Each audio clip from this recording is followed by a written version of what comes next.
Hmm.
Good evening and welcome to tonight's Undaunted, bringing to the news on church stories. I am Oyi Okbala. Let's begin.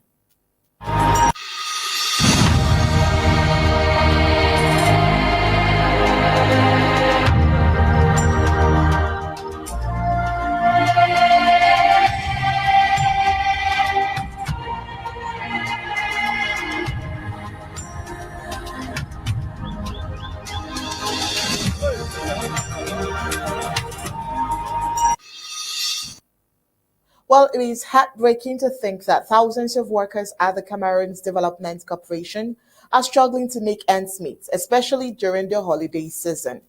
With over 20,000 employees, the CDC is one of the largest employers in the region. But despite its size, the company has failed to pay its workers' salaries or its arrears, leaving many to celebrate Christmas without the financial security they deserve. The deadline to pay these arrears was supposed to be before Christmas Day. But we are now 5 days and counting past that deadline, and it is unclear when the workers will finally receive their old salaries. The situation is even more there when you consider that these salaries delay have been ongoing since 2018. It is unacceptable that the La Republic of Cameroon government has neglected its responsibilities to these employees, leaving them to face financial difficulties year after year.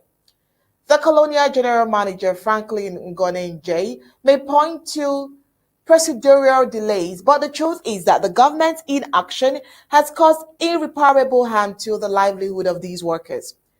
As we think about the Ambazonians, who are often referred to as the backbone of the CDC, it is essential to recognize the plight they face every year. They work tirelessly to ensure the corporation's success, but their hard work is often met with neglect and disregard.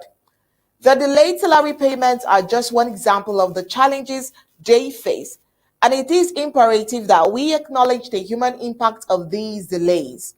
The Ambazonians are not just statistics or numbers. They are people with families, bills to pay, and dreams to pursue. They deserve to be treated with dignity and respect. And it is time for the La Republic of Cameroon government to take responsibilities for its action and ensure that these workers receive the compensation they deserve. Well, we'll go into the full briefings, but right after the prime headlines.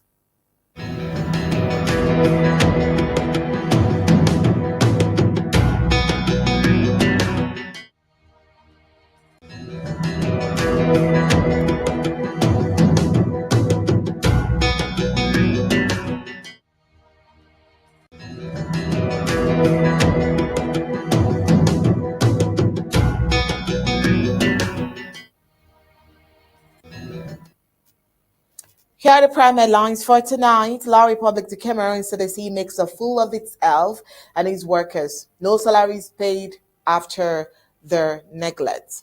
Tonight, we'll take a look at La Republic de Cameroon's guilty of corruption and collaboration in their Ambazonian freedom fight.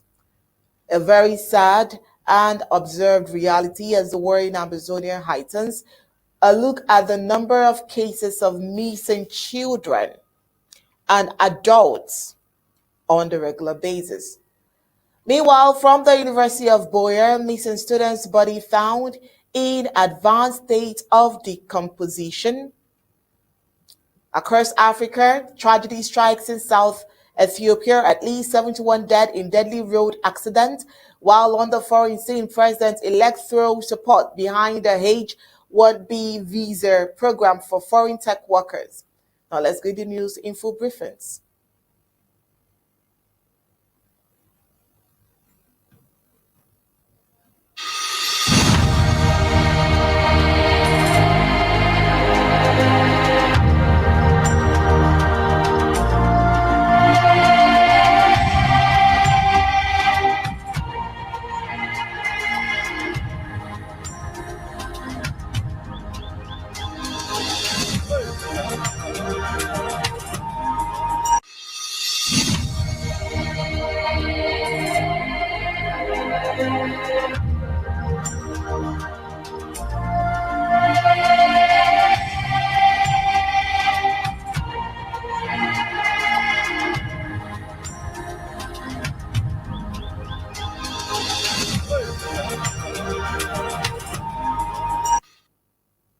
Let's start with the CDC reports. We are 5 days above the deadline issued by the CDC, who promised to pay worker salary arrears before Christmas Day.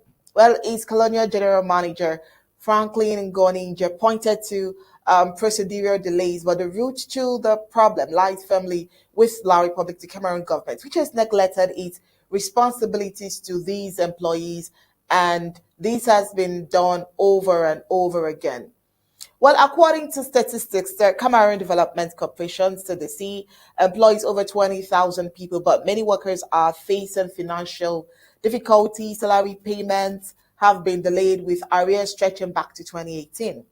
A recent colonial government bailout of 91 billion francs have was intended, I beg your pardon, to provide relief, yet workers have not received their promised payment. Instead, workers were left in the lurch as promised payments till now. Well, these payments have not arrived despite the outing of the GM, Franklin, a few days to Christmas. Well, recently, the CDC stopped cash payments and now requires employees to have bank accounts.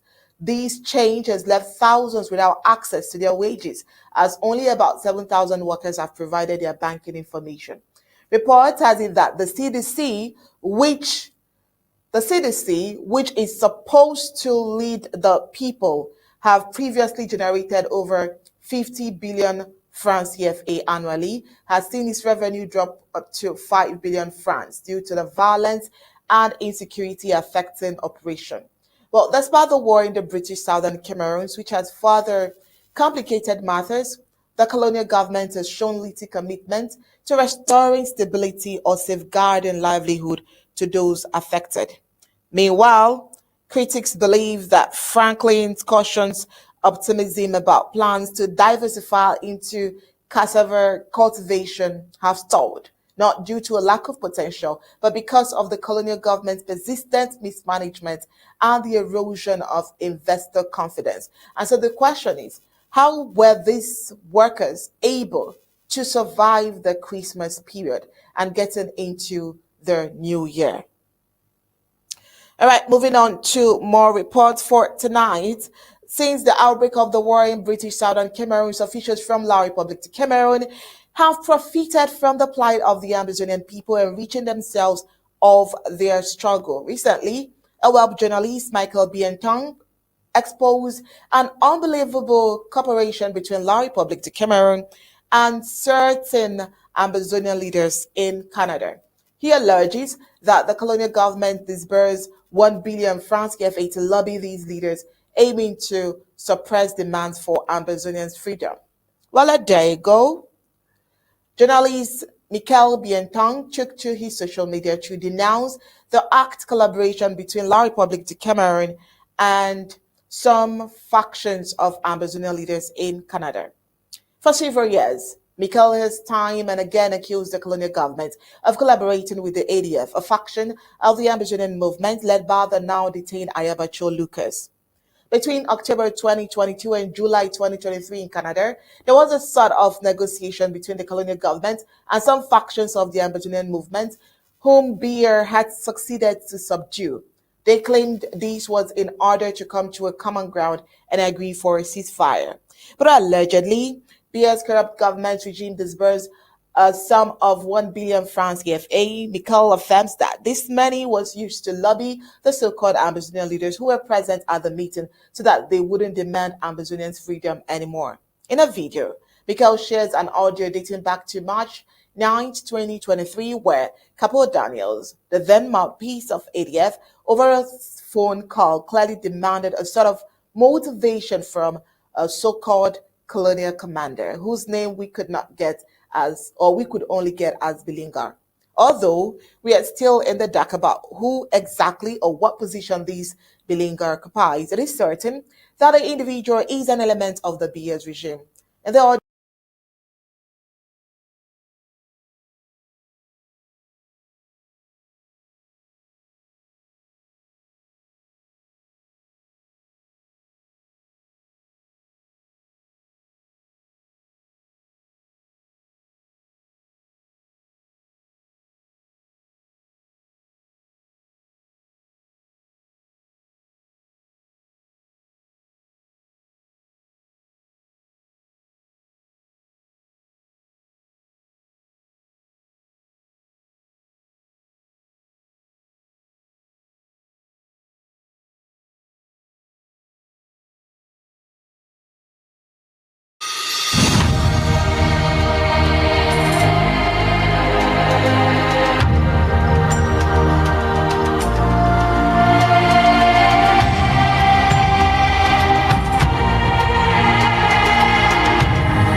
vision in this interim government is to make ABC a leader and a real warhorse of our struggle. We want to grow it, expand it, hire and train more hands, and broadcast round the clock, around the world, and take command of the media space of this world.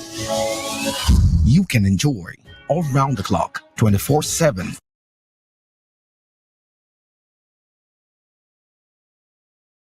Exclusive moments of bliss as an ABC Amba TV Club member. A cappella. Latest Nigerian/African movies. Global politics. ABC Amba news and updates. Historical documentaries and lots more. In our daily programs we have Undaunted, ABC Amba News, bringing into the news untold stories with Onyi Okpala and Star Smart. Exclusive discussion, revolutionary panel conversation, infotainment, edutainment, intro governmental debates on topical issues with Tar Paddy King, State of the Liberation Movement, Fronting IG and People of Ambazonia's Position, The Struggles Weekly Update with Secretary Martin Mungwa, PhD, FASCE. Health is Wealth, Health Education and Awareness within the Ambazonian community with Dr. Yaya. Liberation Prayer, an intercessory ministry for Ambazonia with Pastor Victor Mba. Our Freedom, spiritual awareness and education for the Ambazonian community with Pastor Victor Mba and Pastor Commando. Church and Politics, neutralizing the myths and preconceived religious and political philosophies that limit the Christian involvement in the realms of decent politics with Pastor Commando. The Horizon, the voice of the Ambazonian woman with Dr. Patience Abiedo and Lady Casey. Our Amber History, bringing to limelight the hidden history of Ambazonia to the world with Pastor Commando. Appointment on community building, education on patriotism within the Ambazonian communities with Ma Rachel Itatima. Ethics for an Imagination watchdog of basic principles and morals of a nation at war with Majority Ngwa. Upcoming programs: Pigeon News, Vernacular Talk Show, County Roots, Activists Corner, Amba Focus, only on ABC Amba Television. We the people, the voice of the voiceless. For 24/7 access, subscribe as a club member on www.abcambatv.com/subscribe. Appointment on community building, education, on patriotism within the Ambazonia.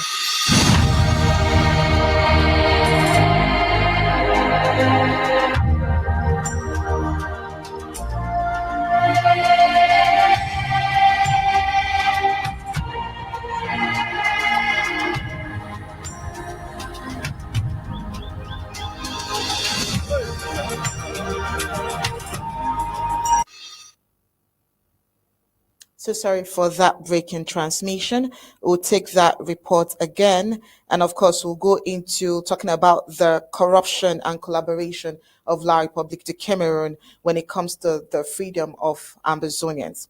Now, since the outbreak of the war in the British Southern Cameroon, so officials from La République de Cameroon have profited from the plight of the Ambazonian people, enriching themselves of their struggle.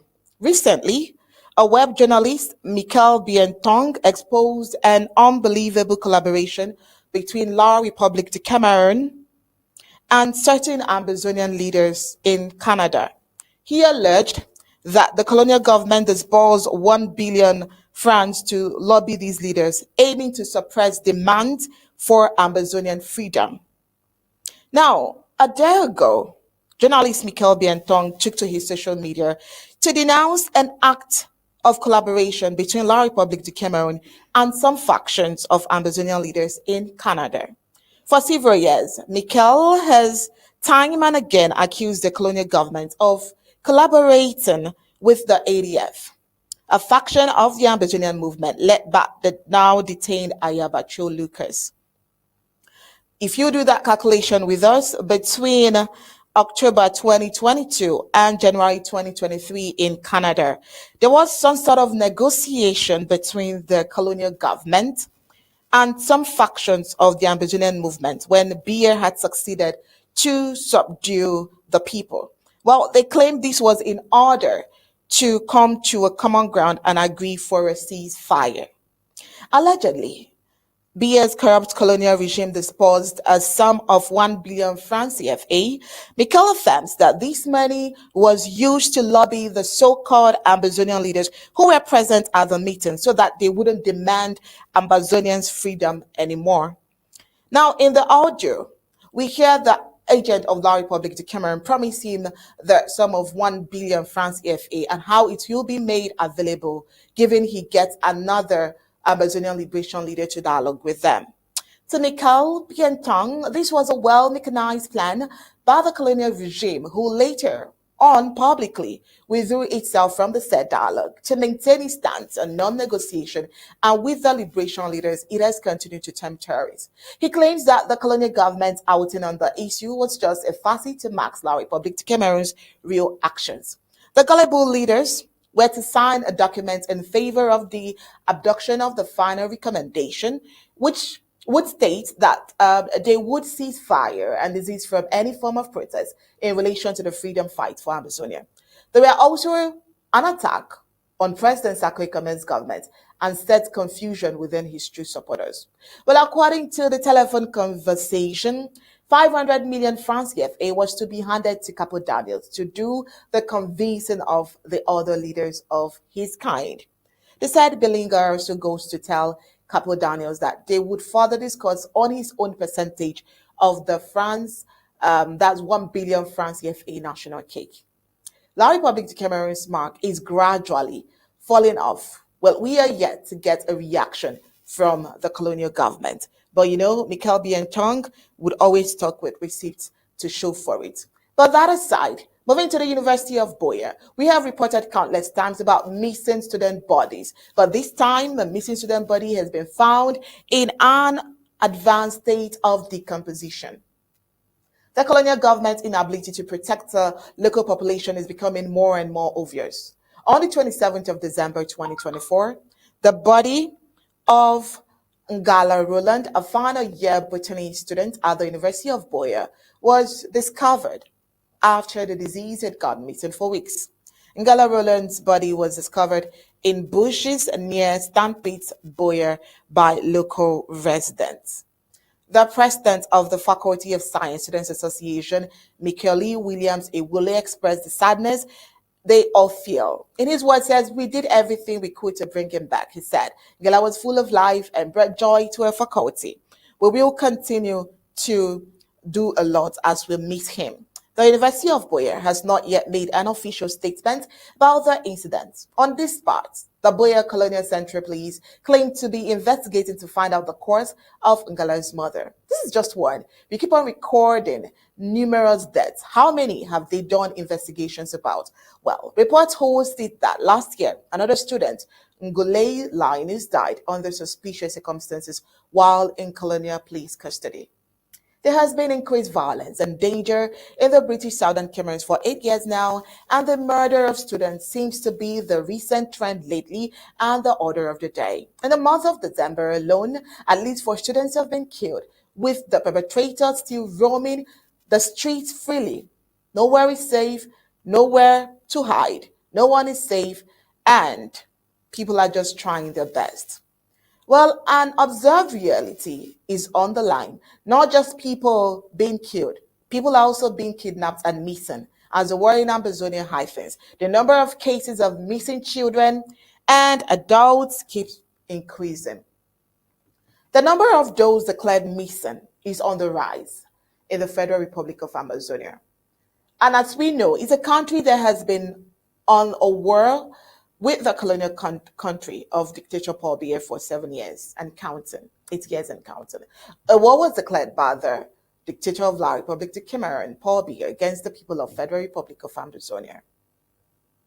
So the people of Ambazonia, though it is a war that was declared on them when they stepped out to decry the injustices they suffered from La Republic de Cameroon colonial government, it's a war for survival, a war for freedom, from the colonial ambition of La Republic de Cameroon's government. But Ambazonians are bent on sustaining the war until their colonial regime is flushed out of their kind. Amidst their growing insecurity, there is a surge in the number of missing persons in Ambazonia. Only within December 2024, 3 students have been declared missing, 2 from University of Bamenda and 1 from University of Buea. All being Ambazonians, not leaving the increasing number of children that has been declared missing so far. The suspicion is that all the recovered bodies are discovered mutilated. A dozen of children are still to be found by their parents. The question are many lips is whether these disappearances or mutilations are not a new order of making by the colonial regime that has been prone to kidnapping for ransom. The call remains the same. Let Ambazonians be conscious of these security challenges and remain alert to assist the Ambazonian State Army track the perpetrators of these heinous acts. How will these families celebrate this festive season? How will they get into the new year knowing that their children are lost? Well, while our thoughts and our carries with them would get into the news across Africa.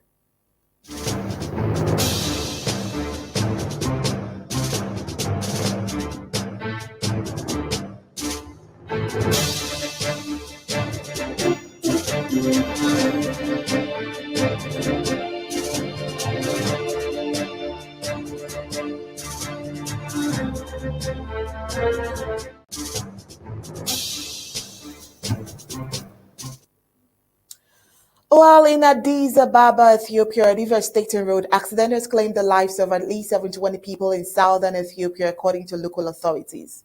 The tragic incident occurred when a truck packed with passengers plunged into a river in Sadima State, approximately 300 kilometers south of the capital city, Addis Ababa. The Regional Communication Bureau released a statement late on Sunday confirming the death toll and expressing condolences to the families of the victims. The statement also revealed that the truck was carrying a large number of passengers exceeding its capacity, which may have contributed to the accident. Eyewitnesses described the scene as horrific and chaotic, with many people rushing to the scene to try and rescue those trapped in the wreckage. According to an eyewitness, says, I was on my way to visit my family when I saw the truck driving recklessly on the road, said one eyewitness. It was overloaded with people and I knew something was wrong. The next thing I knew, the truck had plunged into the river and people were screaming for help. Emergency responders and local authorities were quickly dispatched to the scene and a rescue mission and operation was launched to retrieve the bodies and provide medical assistance to the injured. The Ethiopian Red Cross Society and other humanitarian organizations have also deployed to provide support to the affected families. An investigation into the cause of the accident has been launched, with authorities suspecting that a combination of factors, including speeding, overloading, and poor road conditions, may have contributed to the tragedy. The Ethiopian government has promised to take swift action to prevent such accidents in the future, including implementing stricter traffic regulations and improving road infrastructure. The accident has raised concern about road safety in the region, which has experienced a significant increase in traffic accidents in recent years. The Ethiopian government has been working to improve road infrastructure and implement safety measures, but more needs to be done to address the root causes of these tragedies. The international community has expressed condolences to the families of the victims and offered support to the Ethiopian government in its response efforts. The United Nations has released a statement expressing its deep sadness over the losses of life and offering assistance to the affected communities. The death toll is expected to rise as rescue efforts continue, and the Ethiopian government has declared a national day of mourning to honor the victims. The incident has sent shockwaves across the country, with many Ethiopians choking and taking to social media to express their condolences and call for improved road safety measures. And away from Ethiopia, in Chad, the Chad parliamentary result is out. Polls have just closed in Chad's highly anticipated parliamentary election, marking a significant step towards ending the country's military rule. The election, which took place on the 29th of December 2024, saw voters cast their votes for a new parliament, provincial assemblies, and local councils. However, the opposition boycotted the vote, citing concerns over vote rigging and a lack of guarantees for a free and fair election. The election was a major test for the Chadian government, which has been under pressure to transition to civilian rule. The country has been ruled by military since the death of President Idris Deby in 2021, and the election was seen as a key step towards restoring democracy. Despite the opposition boycott, voters from various regions, including the Ati region, turned out to cast their ballots. The voting process was largely peaceful, although there were some records and reports of irregularities and tensions in certain areas. Provincial results are expected to be announced by the 15th of January, with final results due by the 31st of January. The election is being closely watched by the international community, which has called for a peaceful and transparent process. It's worth noting that this election has been a long time coming, with the previous parliamentary term having been extended several times due to various reasons, including a lack of funds and security concerns. The opposition's decision to boycott the election has added to the complexity of the situation, and it remains to be seen how the results will be received by the various stakeholders. Oh well, this is not a bad news from Chad. Let's see how it turns up. Coming up next is news across the globe.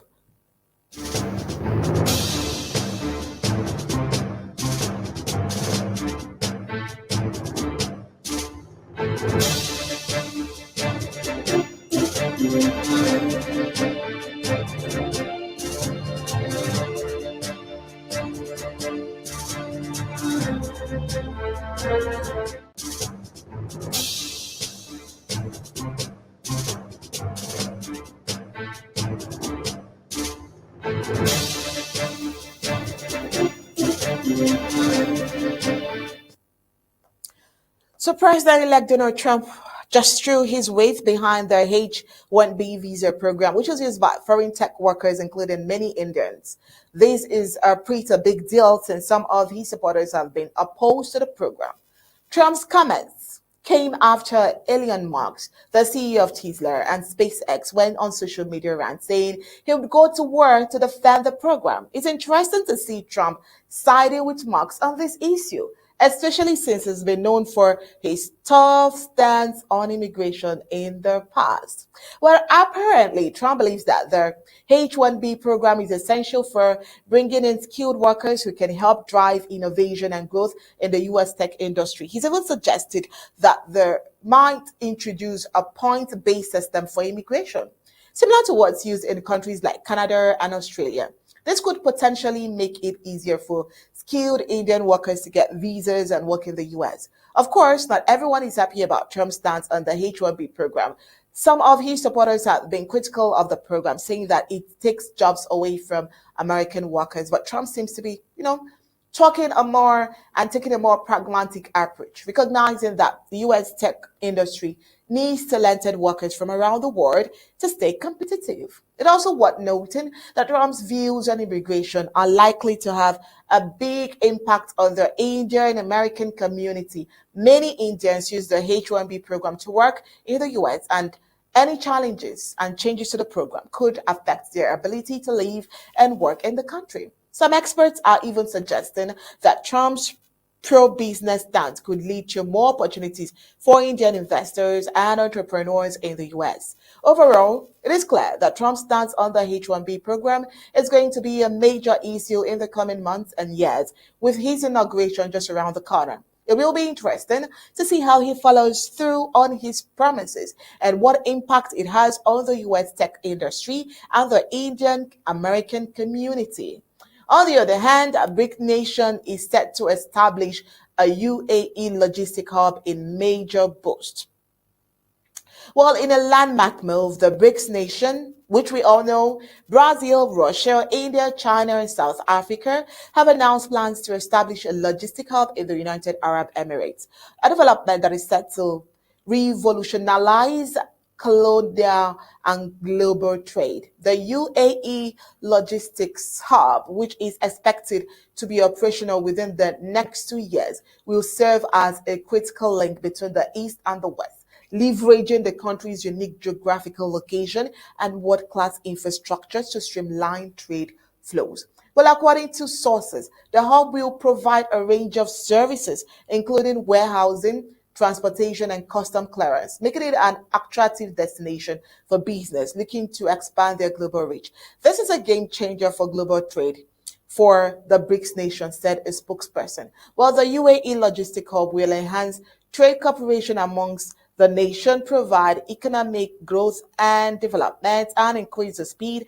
and efficiency of goods movements. The development and establishment of the logistic hub is expected to have a significant impact on global trade and far-reaching consequences for businesses, economies, and communities worldwide. This is a major boost to global trade, said Dr. Sultan El Jabbar, who is the UAE Minister of State and Chairman of the National Media Council. The UAE is strategically located at the crossroad of Europe, Asia, and Africa, making it an ideal location for a logistics hub. We are committed to providing world-class infrastructure and service to support the growth of global trade, he said.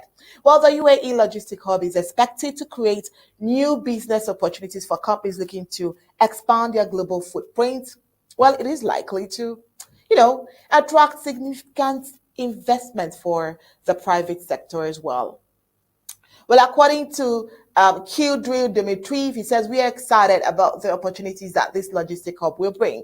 Well, of course, Kildril Dimitriv is the CEO of the Russian Direct Investment Fund. The UAE is a key partner for Russia, and we see significant potential for the trade and investment cooperation between, the two nations. But the establishment of the UAE Logistic Hub is the latest in a series of initiatives by the BRICS nation, to promote economic cooperation and development. This move is expected to further strengthen ties between the BRICS nation and the UAE and is likely to have a positive impact on the global trade and economic growth. Well, it's at this point that would draw the curtains on tonight's and